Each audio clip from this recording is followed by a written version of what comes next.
Shalom, selamat malam sahabat Kristus yang terkasih. Sebelum kita memulai renungan kita pada hari ini, mari kita akan membaca Alkitab kita. Saya akan memberikan waktu bagi kita semua untuk membaca perikop renungan kita pada hari ini yang tertulis dalam Injil Lukas pasal 15 ayat yang ke-11 hingga 32.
Sahabat Kristus yang terkasih, jika kita melihat dan memahami tentang agama, nampaknya agama memberi banyak sekali tuntutan, hukum, dan peraturan agar manusia dipandang dan diterima oleh Allah.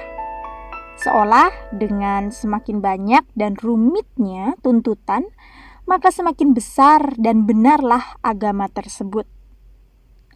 Para imam dan tokoh agama menjadi begitu penting kedudukannya untuk menjadi perantara umat dengan Allah. Padahal kita tahu bahwa hanya ada satu perantara antara Allah dan umatnya, yakni Yesus Kristus. Karena itu, alih-alih mendekatkan Allah dengan umatnya, terkadang agama malah sering menjauhkannya. Lalu apa sebenarnya yang dikehendaki Allah bagi kita? Apakah taat dan tepat mengerjakan semua perangkat hukum, peraturan, dan ketetapannya?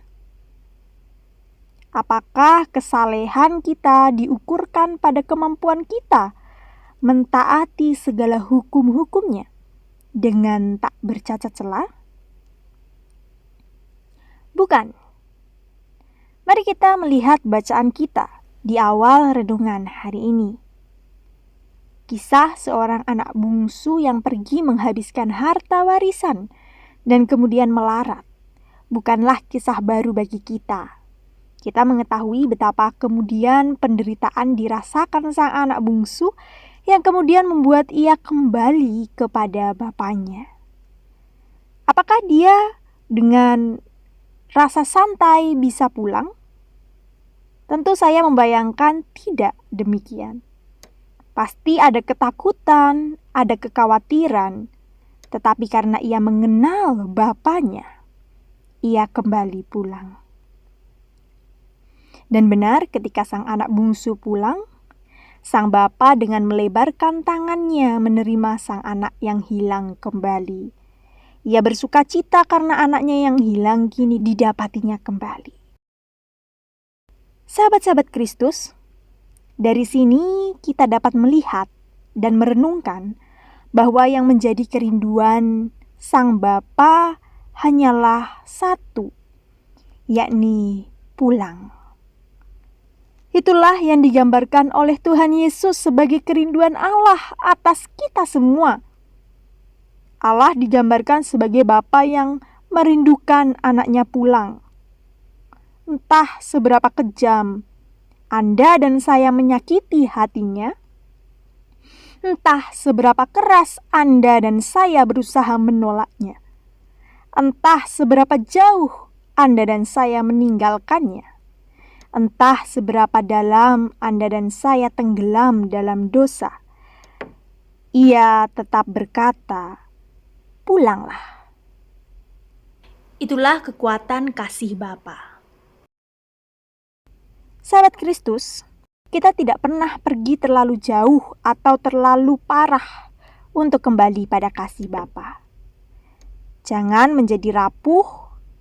Apapun yang telah kita lakukan atau yang tidak bisa kita selesaikan dengan upaya dan usaha kita sendiri, mari kita mengenal Dia dan kita tahu bahwa Dia tetap mengasihi kita apa adanya.